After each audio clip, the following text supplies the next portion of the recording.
আপনাদের কাছে আমার প্রশ্ন, নামাজের কোন ত্রুটিটা নিয়ে আপনারা সবচেয়ে বেশি চিন্তিত? নামাজের মধ্যে আমাদের অনেক ত্রুটি হয়, তাই না? এর মধ্যে সবচাইতে বেশি চিন্তিত কোন ত্রুটিটা নিয়ে?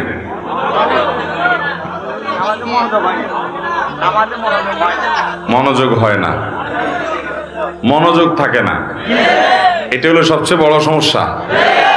সবাই একমত? এর চেয়ে বড় কোনটা আছে? এটাই বড় সমস্যা, তাই না? মাশাআল্লাহ, আছে। আরেকজন বলছে, বলেন তো কি আছে? তাড়াহুড়া, ধরে ফেলছে। মাশাআল্লাহ।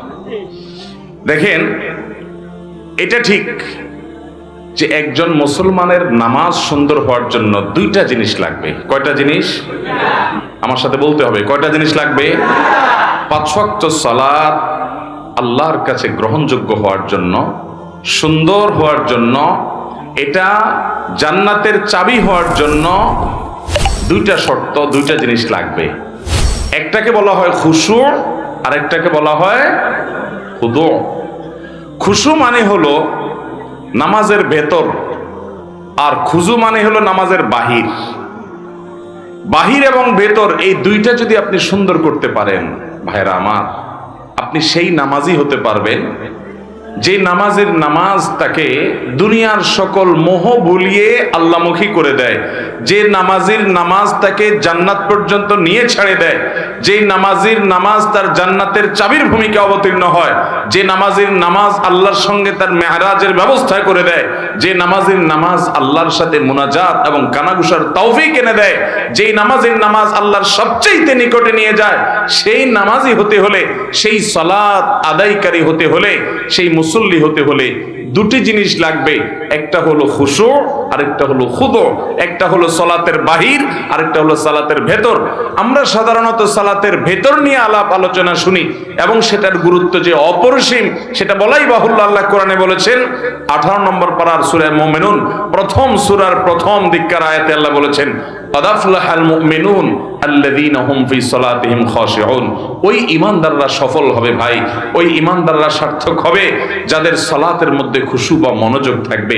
নামাজে মনোযোগ না থাকলে সে নামাজটা নিষ্প্রাণ নামাজ, সে বিষয়ে বলাই বাহুল্য।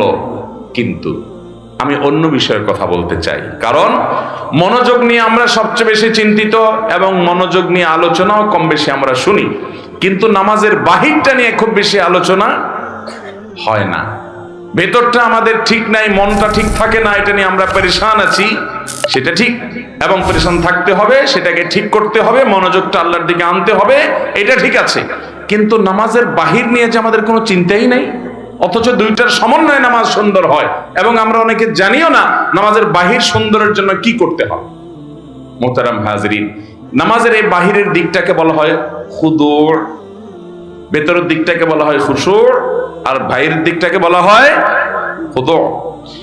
এই নামাজের খুজু, যেটা বাহিরের দিক, এই দিকটা যদি আপনার ঠিক না হয়, ভালো করে কান খাড়া করে শুনে রাখেন, আপনার নামাজ পর্যন্ত বাতিল হতে পারে, নষ্ট হতে পারে, ফাসেদ হতে পারে, নামাজ হবে না, হবেই না আইনগতভাবে, ওই নামাজ আবার পড়া লাগবে। এরকমও হতে পারে যে বাহির ঠিক না থাকে।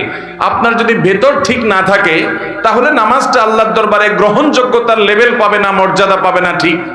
কিন্তু আইনত কাগজ ও কলমে আপনার নামাজ হয়ে যাবে। মনোযোগ যদি আপনার না থাকে, তাহলে নামাজ কি ভেঙে যাবে? কথা বুঝেন নাই? নামাজ ভঙ্গের কারণগুলোর ভিতরে মনোযোগ না থাকা, এরকম কিছু শুনছেন? কিন্তু নামাজে তাড়াহুড়া করার কারণে, নামাজের যে খুশুর পাশাপাশি খুজু, যেটা সে খুজু রক্ষা না করার কারণে এমনও হতে পারে যে আমার সালাত হয়ই নাই, হবেই না, আবার পড়া লাগবে, এমনও হতে পারে। কিন্তু আমরা বেশিরভাগ মুসল্লিরা এই সম্পর্কে খুব একটা আমাদের জানাশোনাও নাই, আলোচনাও নাই, সব ঘুরে ফিরে আমরা খুশুর দিকেই যাই। হ্যাঁ ঠিক, খুশু তো থাকতেই হবে, কিন্তু মনে রাখবেন, আপনি যদি খুশু 100 ভাগ ধরে রাখার চেষ্টা করেন, হয়তো 80 ভাগ, 70 ভাগ, 90 ভাগ, কেউ 50 ভাগ, কেউ হয়তো 20 ভাগ, কম বেশি এরকম আপনি খুশু ধরে রাখতে পারবেন। আপনি 100 ভাগ নামাজে মনোযোগ কখনো পরিপূর্ণভাবে ধরে রাখতে পারবেন নামাজের মধ্যে নামাজের বাহিরের দিকে মন চলে যেতে পারে, আমাদের উচিত হলো সেটাকে সাথে সাথে ধরে নিয়ে আসা। আমাদের নবী করিম সাল্লাল্লাহু আলাইহি সাল্লাম একবার ইমামতি করছেন মসজিদে নববীতে।